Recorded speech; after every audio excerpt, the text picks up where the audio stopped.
Hello and welcome. Thank you for taking the time. I apologize. I have been MIA because of some personal reasons, as well as I've been under the weather for the past couple of days.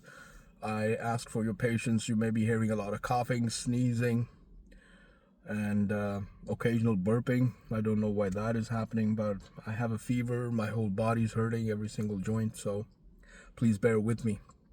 No matter where you're watching this from, which part of the world, this applies to you. If not today, maybe tomorrow. But it will happen eventually. This is what the governments all over the world are intending to apply. So I would request your patience and your ear. Being a Canadian, I've seen and experienced the era of Justin Trudeau. Ever since he came into power, and now that he has disappeared without a trace, from being seen on beaches with his kids to being seen with Katy Perry. I don't know if they were dating or what. He seems to be enjoying his life without any remorse, without any backbone, and without any concern about Canada or Canadians, as always.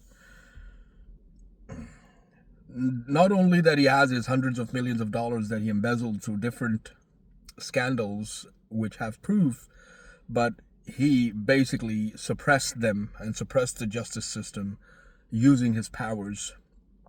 And to this day, this system still revolves around protecting the powerful. So why was this done? I'll give you an example and you will understand. When the truckers' convoy started, these people realized that if Canadians unite and if they start standing up, and you saw that these people had the support from across the border as well, with likewise like-minded people, because pretty much Canada and US share not only the borders but a lot of values as well.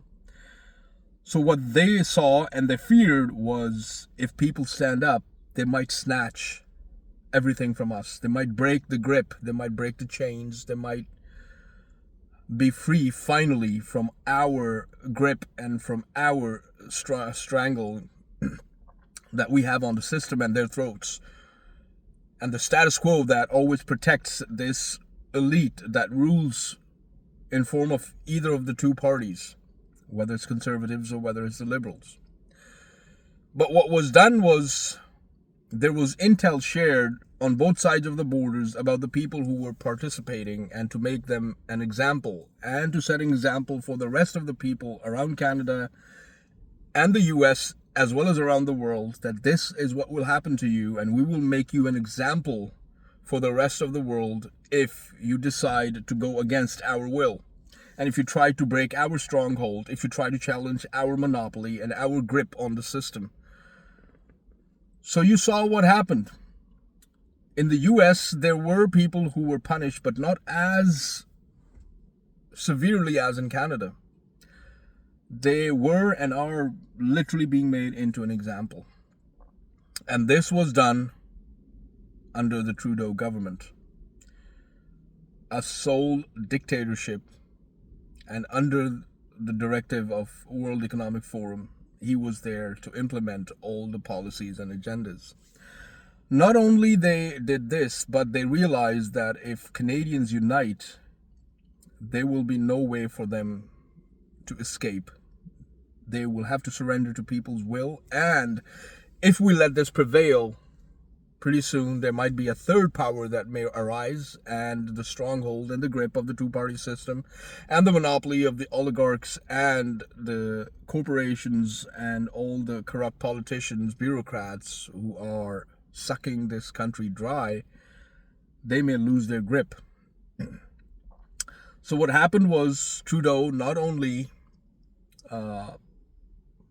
embezzled money and kept doing it despite of one scandal after the other, he suspended the elections so that everybody in that parliament can make sure that they qualify for the pension, hundreds of thousands of dollars, as if those hundreds of millions of dollars that Trudeau and his cabinet and his peers haven't already embezzled, they need their pension as well.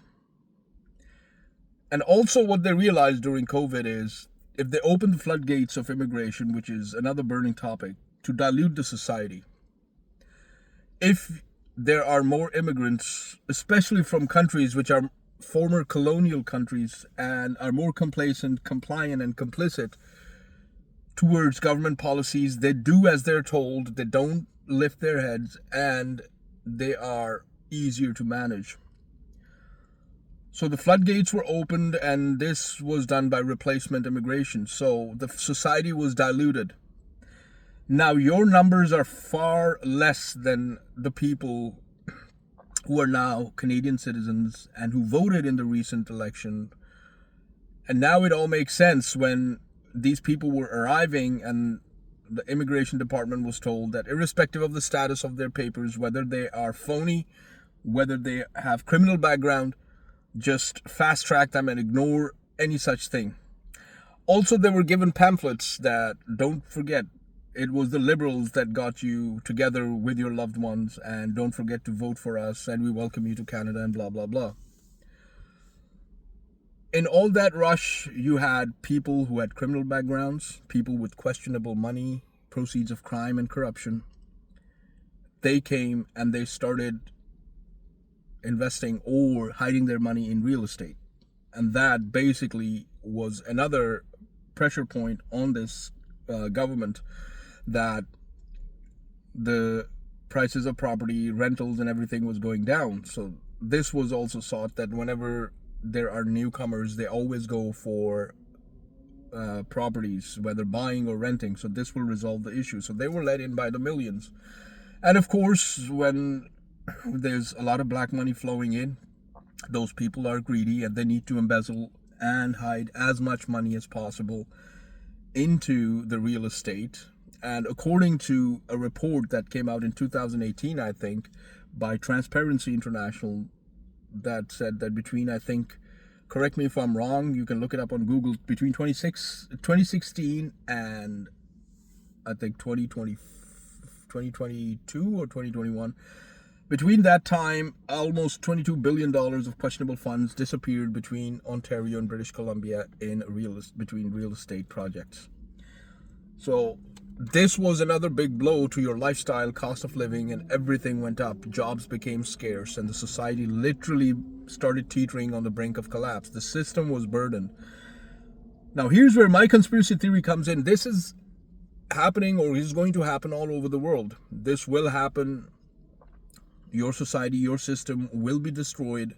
And this is the same thing that happened before World War II, when tariffs were being slapped onto each other, where there was no trade happening between countries, stock market crashed, and eventually the solution that the politicians of that time came up with is, okay, you're dying of hunger, here, get into these soldier clothes, pick up these guns, go die for us, we'll take care of your family, your kids and your women will work in our war factories, and we will feed you. You will work basically for food.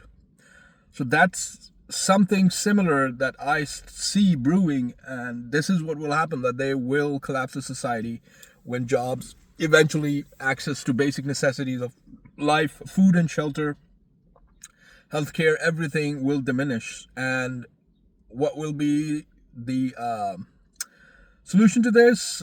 Fight for Canada, fight for your country. Patriotism will be floated everywhere the usual way. And if you're in Canada, you might have heard in the news that there's a lot of military movement happening within the province of Ontario now. I may be naive that this happens every year, but I've never seen it at this level, especially after when there is a meeting between Putin and Donald Trump, and there's a display of power from both sides. Did you notice, like, the F-22s, the F-35s, the B-2s, the Apache helicopters that were on display, and then the warplanes that were escorting Vladimir Putin? I will do a video separately on that. I don't want to take much time. But yeah, this is what happened in Canada. This is how the will of the people was suppressed. This is how the election was rigged or stolen. and the continuity of the same system that was slapped onto us through lies and deceit since 2015 in form of Justin Trudeau and his government. Now the same policies are being carried out by Mark Carney, but they will be with a slight different name or different method. But trust me, the book is the same, the cover might be different. I appreciate your patience. Thank you for your support. Please don't forget to follow and like if you're watching on TikTok. Don't forget to visit my YouTube channel. You will find a lot of interesting conspiracy theories there. And thank you for all your support. Don't forget to like and subscribe on YouTube channel as well, and hit the notification button. Till next time, take care of yourself. Stay healthy. Stay safe. Bye for now.